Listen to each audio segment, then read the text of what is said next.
a bit, but I can't motivate them. Would you agree? Yes. All right. So, I'm on United Flight 346 from Denver to Boston. It's about a 3.5 hour flight, depending on the winds. About 2 hours into the flight, people are working on laptops, or drinking coffee, or whatever, taking a nap. All of a sudden, just bam, the plane drops about 600 feet. Now, granted, we're at 30,000, but go from 30,000, drop 600, your heart just jumps up like you're on a roller coaster. Scared the living daylights out of us. We bounced around for about 20 minutes. It was frightening. And finally, the air calmed down a little bit. And a very confident pilot came over the intercom.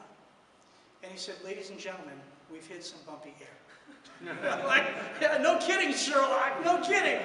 But he said, "Listen, there are two of us in the cockpit. Collectively, we have flown for 50 years. We've been through this before. There's a storm approaching. We're going to go to a higher altitude. The rest of the ride should be smooth. So buckle in, have a drink on us, everything's okay."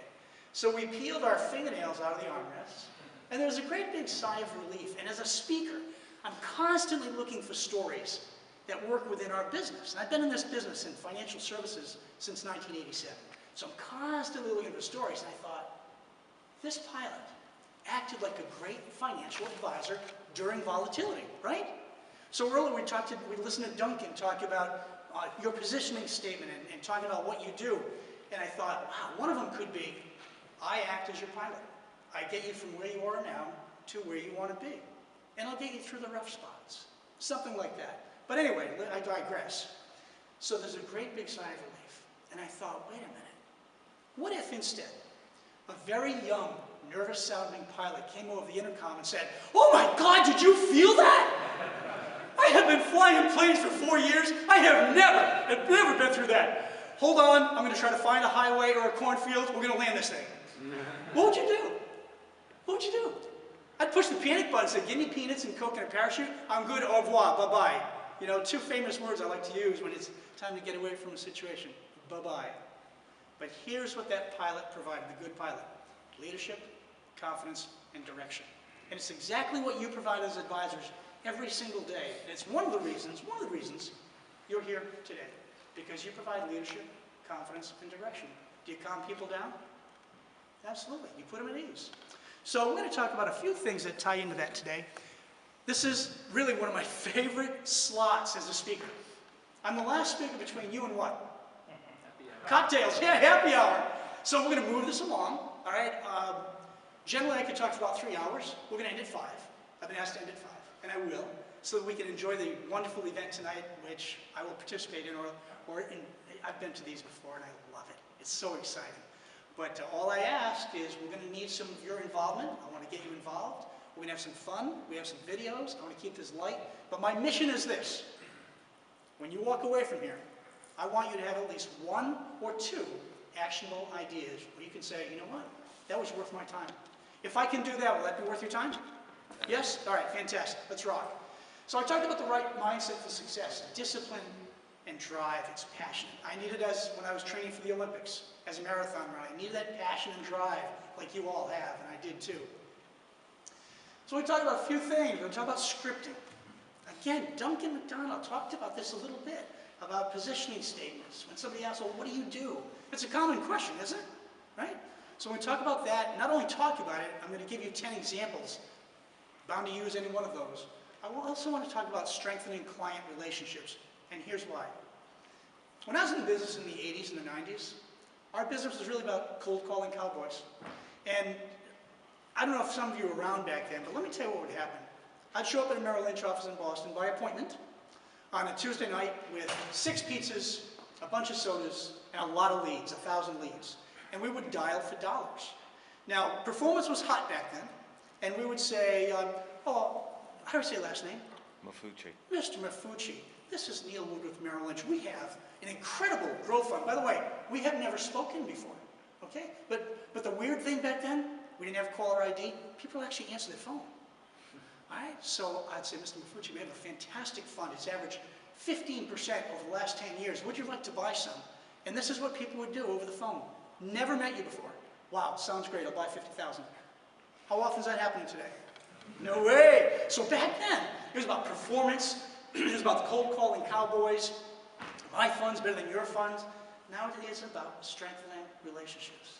And I'm going to go into this more deeply because the gentleman who wrote So What is Mark McNacker, one of my closest friends, who I hired in the 90s.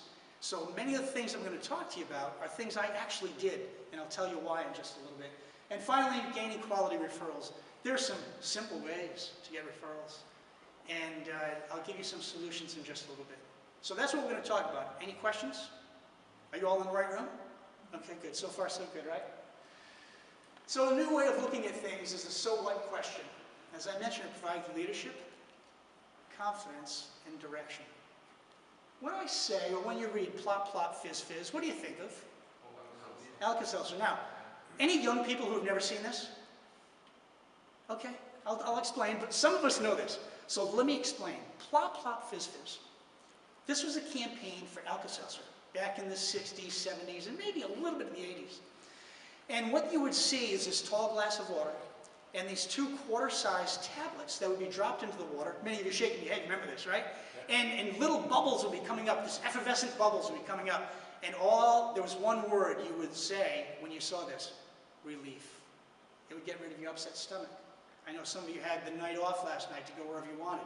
Some may have needed Rolaids this morning, all right? But plop, plop, fizz, fizz actually captured that psychic real estate. So whenever people saw plop, plop, fizz, fizz, it's like, oh, good, I got it. So I'm sharing this because the question I have for you is, what is your psychic real estate? Again, Duncan talked about this today. When one of your clients is talking about you to a neighbor, to their barber, to whomever, how do they describe you? What's the psychic real estate you have in their brain? When I was wholesaling many years ago, before I became a national speaker, the psychic real estate I had in all the branches in New England was Mr. Value Added and Mr. Win-Win. Because all of my presentations were on how to get referrals, how to host client events, how to market yourself, how to create a personal biography page. This is what I focused on all the time. And by the way, what I've learned is there is a, tell me if you've heard of this, law of reciprocity. Do you know what that is? Tell me. Anybody? Yeah, you give and you gain, right? But first we have to, we give. We can't walk in and off and say, hey, I'd like all your business, right? You give and you gain. Givers gain, like B&I, right? So what I found is when I had that reputation, sales managers loved to have me in the office because I did sales training for an hour. I'd say, do you mind if I give like a 4-minute commercial? People are like, no, bring it, bring it. I'd give them the Q-tip, we'd get business out of it. All right, but that was my psychic real estate. When you hear or think of the word hamburgers, who has a psychic real estate? McDonald's, absolutely. What about Coca-Cola or Cola? Coke and copy machines? Okay, question for you. Does Xerox even make copy machines anymore? No. They don't, but they have that psychic real estate. So again, here's something I want you to jot down, please. You all have pens. You can write in the book, you can write anywhere you want. What is my psychic real estate? What do my clients say about me? What do my prospects, you don't have to write all this down, but the main thing is, what is my psychic real estate? Just something to think about over the next day or so. How many of you know somebody else in this room? Good. If you don't, introduce yourself. There's your wingman. Work on this, your wing person, I should say, just to be more elaborate. But find someone to work with, and even if you're in a different state, work on this together. What's my psychic real estate? How do I want to be known? I know what I didn't want to be known as when I was a wholesaler years ago. Oh God, here comes another wholesaler. Golf balls and pizza, here we go. I did not want that. I mean, that was what many of them still are looked at, and I just didn't want that idea for psychic real estate. All right, so the solid positioning statement is a scripted conversation starter that answers the question, so what do you do? Now, how many of you have been asked that question? So what do you do? Right? Absolutely. And it won't end, but what you want to have with a good positioning statement is a good answer for that. And if you do, here's what it does. And you can read it in red. It quickly captivates the attention of the listener and creates interest in learning more about what you can do for them. Remember, the #1 radio station on the planet is WIIFM. Have you heard that? Please jot that down. WIIFM. What's in it for me? #1 radio station on the planet. That's what people want. You know, why do you want my time? What do you want? I'm busy, busy, busy, right? But it demonstrates, if you do this right, it demonstrates the right words,